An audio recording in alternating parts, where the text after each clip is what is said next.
Kukina bom kapsinduna tumduna leiba angang ani Haikhre mama Sokle CRPF ki kemta protest tawba lakpa miyamda nongmai kapsinduna misam ani Haikhre Mayam Sokle Moirang Police Station ki manung chana leiba Tronglaobigi awang lekaida haukiba ahingi pung ama makhairom tarakpada kuki terrorist singna matik mayai leiraba bom ama mina tumna himnariba yumda kapsinduna chahi yamna nauriba machin maufa Sire aduga makhoi anigi mamana phibam luna soktuna Imphal gi Ras Medi City da laikanari Thoudokta da laikhidraba nupamasa adugi maming tomthin oinam chahi mari amasung mahaki machanupi supnatagi tha manga khaktamak ngairibi leisna oinamni soktuna laikanari bi mama adugi mamingna binita oinam chahi 38 mapuroibagi maming mangal nganba maitai kawi mahak Bihar da mathau tauriba Central Force ki personnel amani Thoudok thokpa matamduda yumaduda laikhide Thoudok adugi matangda fangba pauna hai miyamna tumna hipna ringai matamda yamna hauba pokhaibagi makhol ama tana rakhi yumlon kaironabagi miyoi singna chenthoraktuna yenglubada mangal nganbagi yumaduda bom kapsinduna attack taure amasung misi mina yaure haiba khangba ngamlakhi pawasina makha tana hai matik mayai leiraba bom adu yumadugi thongnau phakairaga manungda taraba matungda pokhairakpani bom pokhairiba mafam adudagi splinter oina sisinaba buldu kaya marum phangba ngamkhi Splinter sing aduna tumliba angangani adugi makokta macet panki bom adu matik mayai sathina leiba oina tawki chekna khaba phaklang adu ugi thongba ka tainaba mafam phakairaga yum manungda pokhai kibagi khudam phangki soktuna layeng liba mama aduna konfam kaina laurakpadagi mayam chensin aduna yenglubada angang ani adu igi ipakta iraknaraga phamungda taduna leiramki aduga mama aduna leimaida turaga leiramki Khudakta mayam sangduna makhoi ahum Imphal gi Ras Medi City da pukhalakhi ahingi pung ahum makhairom tarakpada hospital gi authority na ani adu sina purakle haina phongdorakhi Thoudok adu thokraba matungda manaknakpada leiba miyam pumnamak chensinaraki amasung bom adu karamba maikaidagi kaplaklibano haiba koithi thinaduna maitai khuladugi khunjinmaktada leiba yum amada onsilaga RPG ama khillaga thanamba utkhi RPG adu kuki singna semba kapnaba pipe amasung battery na singba yaramkhi Kaina thangda adugumba makhalgi bom ani fangi haina report tawnarakhi Police na bom ani adudagi lawkhatlaba matungda lawbuk mayaida dispose tawkhi kuki terrorist kharana maitagi yumlakta sangsilaklaga bom kapsinduna pokhai halaba matungda angang ani adu Haikhre haiba paw fangnabadagi maikai kayadagi naha kaya marum chenthoknarakhi naha sing aduna Central Force singna Maitai singak senbibagi moong adu yaningdaba phongdoknarakhi mayam hauduna Tronglaobigi maning thangba sarukta leiba CRPF ki kemta thomjelakhi miyamgi mop aduna CRPF na leiriba campus adu tamna sangsilaklaga lampakda khamlaga leiriba gari sing mai thaba horakhi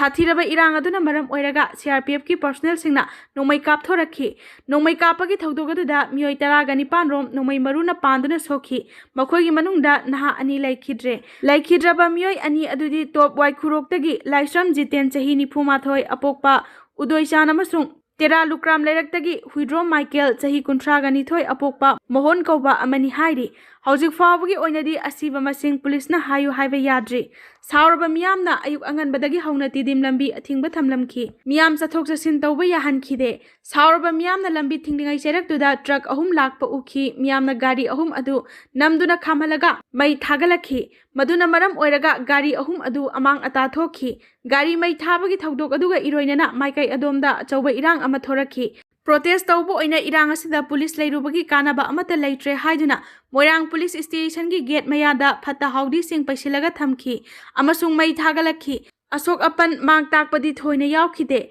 pawasina makha tana hai kuki terrorist singna tumduna leijaba angang fawa bom na landaduna halakpadagi Manipurda leiriba miyam asawba phathaba ngamnarakhide lekai da lambi thingba haunarakhi Mi chatanaba wa faijinba lambi da mai thaba amasung tongan ba Thoudok wathok kyamarum thorakhi Khongman Okram Suthek Khongman Mangjin Bamo Lekai Singjamai Ya School amasung Greater Imphal amadi maruoiba mafam pumnamakta lambi thingjinduna thamki maduna maram oiraga miyamgi mahoksagi punsirolda yamna chaunu khudongchadaba thohanki Police na masing yamlaba miyam adu tankhainanaba hotnakhi Haujik Tampaki district pumnamak khudongchadaba phibam ama mayoknare security force singna micham yam kanba ngamdre haibagi kholau amasu lakhre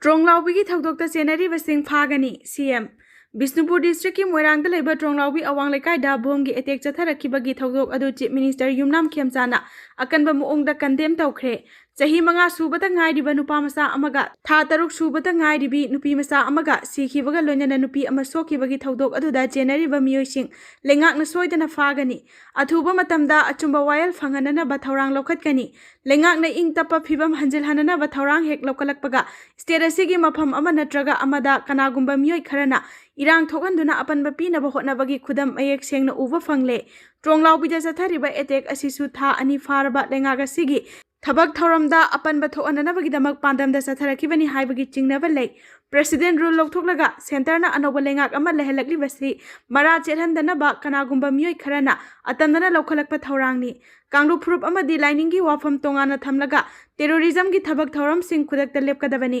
misam yamnasu ban amadi blockade na chingba tawduna miyam gi lanthum amang ata thoandana ba hotna biu haina chief minister Haikhre sana phongdorakli